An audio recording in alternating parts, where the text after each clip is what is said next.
Assalamualaikum warahmatullahi wabarakatuh. Kembali lagi di channel Kisah Dedemit. Untuk kisah kali ini saya akan membawakan sebuah cerita dari tulisannya akun Twitter yang bernama @arara.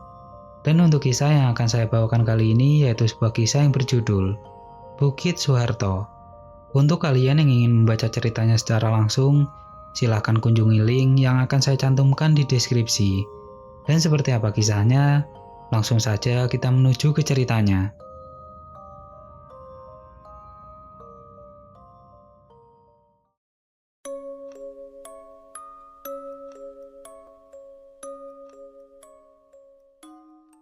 Bagi kalian yang tinggal di Kaltim mungkin tidak asing lagi dengan daerah Bukit Soeharto, yang sekarang menjadi calon ibu kota negara.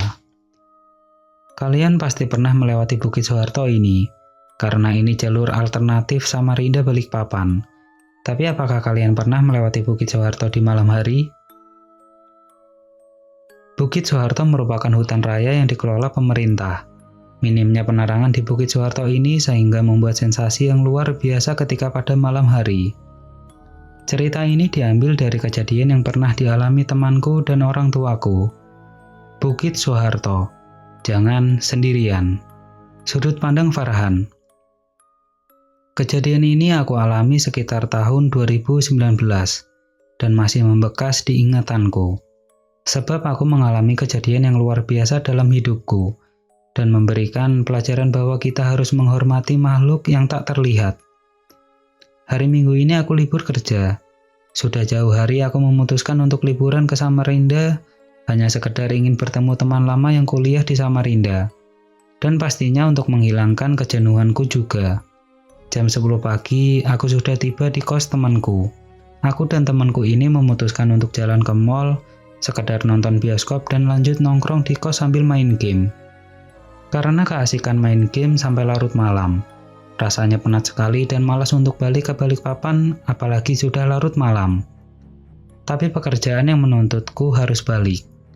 Karena keesokan paginya, aku harus bekerja lagi. Pikirku jam 2 subuh, waktu yang tepat untuk balik ke Balikpapan. Jadi sekarang lebih baik aku istirahat sebentar.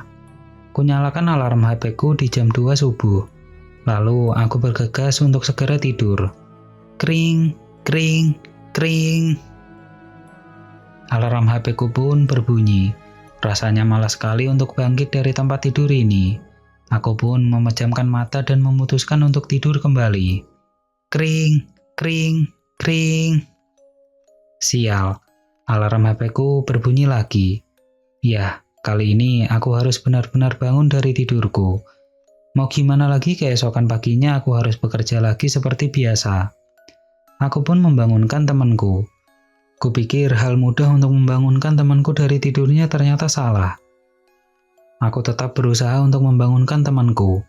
Akhirnya dia bangun. Zak, aku mau balik ke kos sekarang. Reza dengan setengah sadar ngomong gini ke aku. Kamu yakin balik sendiri? Nanti ada yang ikut loh. Tak kuhiraukan lagi perkataan temanku. Yang kupikirkan sekarang aku harus balik karena esok pagi harus bekerja. Aku pun berangkat. Tidak ada kejadian aneh yang kualami selama perjalanan. Tapi ketika aku memasuki daerah Bukit Soeharto, keadaan di Bukit Soeharto ternyata tidak seperti yang aku pikirkan. Keadaan di sana sangat gelap, minim sekali penerangan dan cuacanya dingin sekali. Hanya ada beberapa kendaraan saja, itu pun mobil-mobil besar. Aku terus mengendarai motor dengan kecepatan yang sangat laju. Tiba-tiba kecepatan motorku berkurang dan terasa berat sekali di belakang. Seperti ada yang kubonceng. Perasaanku makin tidak enak. Setelah aku mencium aroma bunga melati dari arah belakangku. Aku mungkin ketakutan, tetapi aku tetap fokus untuk mengendarai motor. Belum berani rasanya untuk melihat ke arah belakang. Kutancapkan gas motor selaju mungkin untuk menghilangkan ketakutan. Sial, kecepatan motorku malah makin melambat. Ketika ada mobil yang lewat, baru aku beranikan diri untuk melirik ke arah kaca spion. Ternyata ada sosok perempuan berbaju putih rambut panjang yang duduk bersamaku di motor. Dalam hati, aku membaca doa dan berharap ada mobil yang lewat lagi. Harapanku pupus setelah motor yang ku kendarai tiba-tiba mati dan saat itu tidak ada satupun kendaraan yang melintas.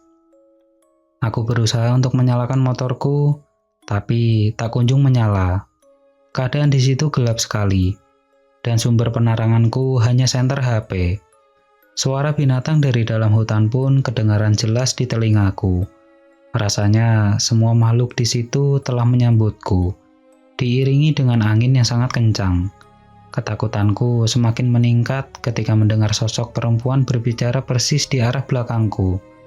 Telingaku jelas sekali dengar suara perempuan memintaku untuk ikut dengannya. Pikiranku makin kacau. Aku bingung harus bagaimana lagi. Aku terus berusaha menghidupkan motorku, tapi tetap saja hasilnya nihil. Aku memutuskan untuk mendorong motorku, berharap sosok perempuan itu tidak mengikutiku lagi, dan berusaha untuk berpikir positif bahwa tidak akan terjadi apa-apa terhadap diriku. Akhirnya aku pun merasa lega karena suara perempuan itu hilang. Setelah sedikit jauh aku mendorong motor dari tempatku di awal.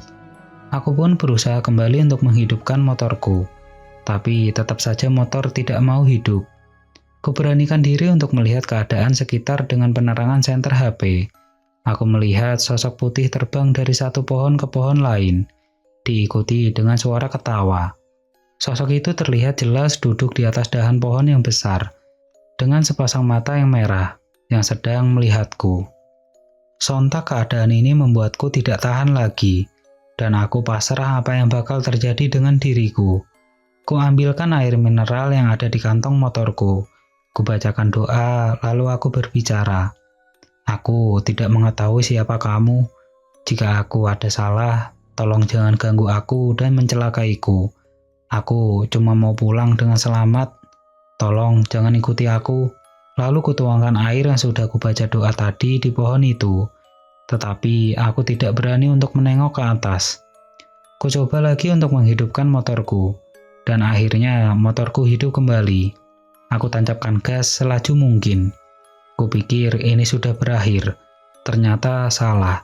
Aku masih saja merasa ada yang seperti kubonceng. Dan benar saja, perempuan itu masih mengikutiku.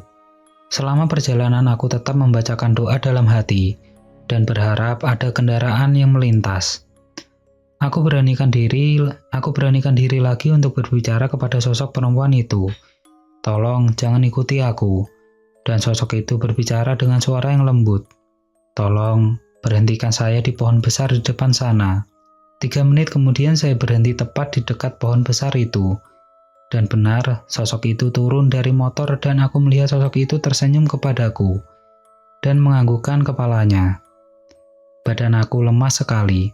Seketika keadaan semakin hening ketika aku melihat sosok perempuan itu tersenyum kepadaku. Seketika keadaan semakin hening ketika aku melihat sosok perempuan itu tersenyum kepadaku. Aku kembali menancapkan gas motor dengan selaju mungkin dan berharap sosok perempuan itu tidak mengikutiku lagi. Dan kali ini benar-benar sosok itu tidak mengikutiku lagi. Aku sampai di kos dengan selamat, tetapi aku merasa demam mungkin efek shock dengan apa yang aku alami. Dan kejadian ini membuatku trauma untuk jalan sendiri ke Samarinda. 6 bulan setelah kejadian itu, akhirnya aku ke Samarinda lagi. Kali ini tidak sendirian. Aku ditemani oleh temanku. Aku pulang kerja sekitar pukul 6 sore, dan kita memutuskan setelah maghrib langsung cus OTW. Sebenarnya ada rasa takut tersendiri untuk melewati Bukit Soeharto pada malam hari. Tapi pikirku pukul 8 malam masih banyak yang melintas Bukit Soeharto. Apalagi kali ini aku bareng temanku. Benar saja, suasana di Bukit Soeharto masih banyak kendaraan yang melintasi. Tetapi perasaanku masih saja was-was. Selama perjalanan temanku yang nyetir motor, dan aku masih dengan perasaan yang khawatir. Temanku berhenti di sebuah warung, katanya dia ingin membeli minuman. Kuiyakan saja permintaan temanku ini. Tetapi aku tetap di motor biar saja temanku sendiri yang membeli minuman, karena aku sudah merasa aneh ketika melihat sebuah warung itu. Warung itu penerangannya hanya memakai obor, dan orang yang berada di warung itu pun berpakaian seperti zaman dahulu. pakai sarung, rambut disanggul, pandangan mata yang kosong. Rasaku aneh sekali ada warung di sekitar sini, yang penerangannya hanya memakai obor. Sudahlah, aku tidak mau membahas sekarang dengan temanku. Akhirnya setelah temanku membeli minum, kita langsung melanjutkan perjalanan lagi. Pikirku seperti ada yang menyuruhku untuk menengok ke belakang. Aku pun menengok ke arah belakang. Benar saja, tidak ada warung di situ. Lalu yang aku lihat dengan temanku tadi apa? Aku diam saja. Pikirku bukan sekarang waktu yang tepat untuk cerita ke temanku. Mungkin setelah melewati Bukit Soeharto baru aku cerita ke temanku dengan apa yang aku lihat. Setelah melewati Bukit Soeharto, lalu aku cerita kepada temanku dengan apa yang aku lihat dan rasakan. Temanku juga merasakan keganjilan terhadap ibu penjaga warung itu. Katanya penjaga warung itu tidak menjawab ketika aku tanyakan harga minuman ini. Tatapan matanya kosong, raut muka yang pucat, dan diamnya ibu itu membuat bulu kuduku merinding. Lalu langsung kukasih uangku dan ibu itu memberikan angsuran. Uang yang kutaruh di kantong motor dan spontan. Kita memeriksa uang yang ada di kantong motor. Dan tidak ada uang di kantong motor, yang ada hanyalah dedaunan kering saja yang ada di kantong motor. Sontak kejadian ini membuat aku dan temanku memutuskan untuk keesokan harinya tidak pulang ke Balikpapan pada malam hari. Aku pun memutuskan tidak akan pernah lagi untuk melewati Bukit Soeharto ketika malam hari. Karena situasi di sana ketika malam hari gelap, karena minim penerangan dan rawan kecelakaan lalu lintas. Sekian cerita dari sudut pandang Farhan. Oke, kita lanjut dari sudut pandang orang tuaku.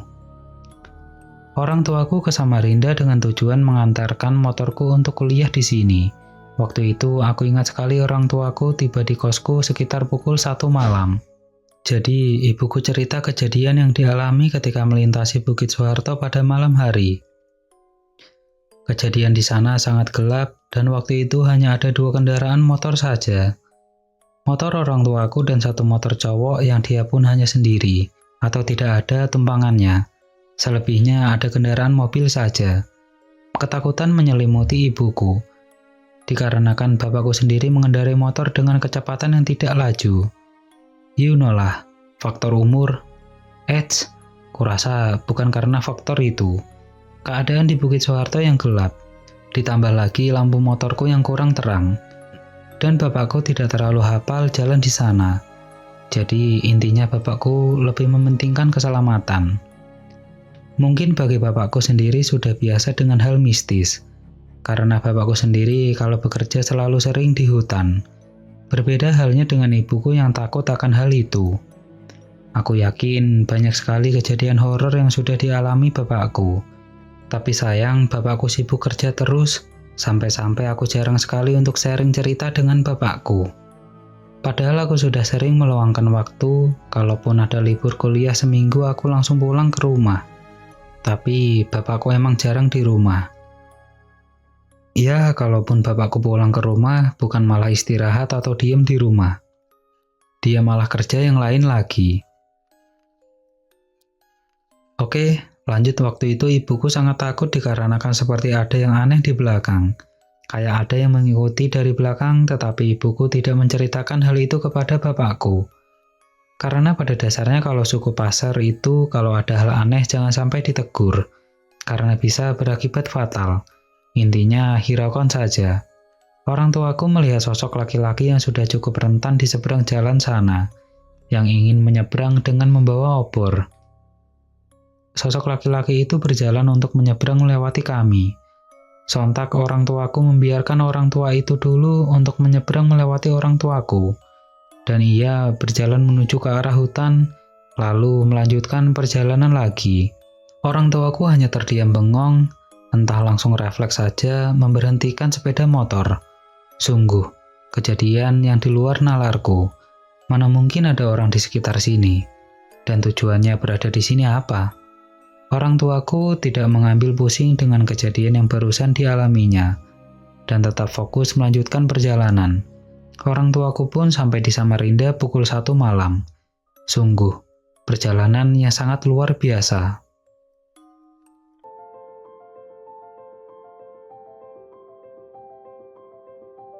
Oke teman-teman, ceritanya selesai sampai di sini. Bagaimana menurut kalian? Tuliskan di kolom komentar. Dan nantikan kisah-kisah horor selanjutnya tetap di channel Kisah Dedemit.